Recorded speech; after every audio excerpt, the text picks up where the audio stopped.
A quick video in the greenhouse here. I just wanted to show you the changes.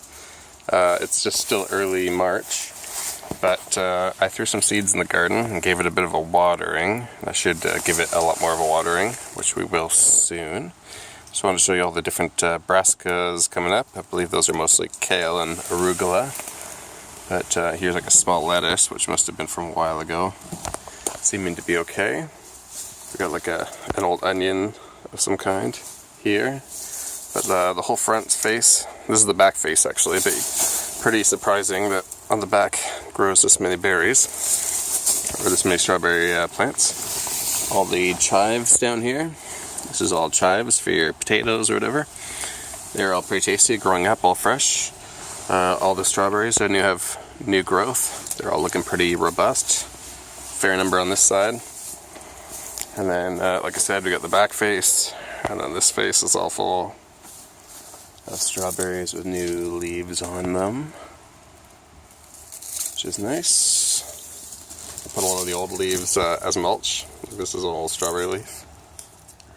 Anyway, I covered that in there, and the seeds are coming through, like I said. The whole front face, once the greenhouse plastic's off, it also has all berries up the front.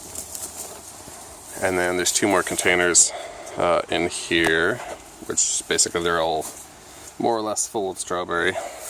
Eventually the empty pockets will be full as strawberry as well. It's just going to be one blanket of wild strawberry all the way around. Some of them are everbearing, but they're mostly just a wild variety.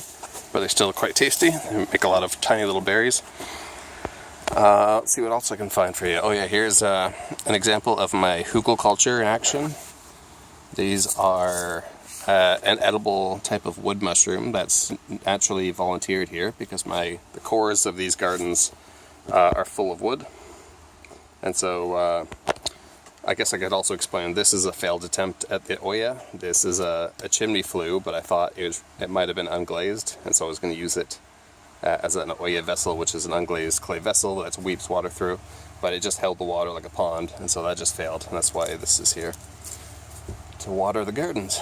But anyway, as the garden gets moisture, the logs, which are inoculated with the fungus, or the fungi, then shoot up all these mushrooms. And so these have been coming up for 3 years in a row now, and in a few days or weeks there'll be I could pick them and eat them. I've only had a small sample, but I identified them positively online, which I'm quite confident of. Anyway, here's another whole face of strawberries.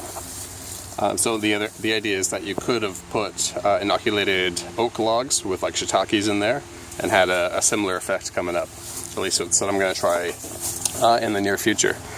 Here's just my last one. It's a little bit drier at the moment, but I got a few carrots, which I seeded in the fall, coming up.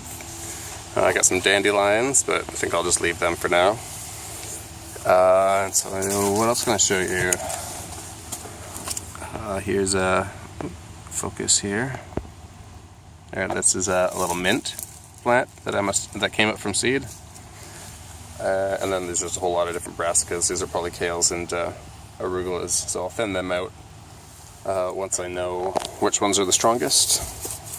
And then just some more chives up the front here, strawberries, and I have a rain barrel here that fills up as well.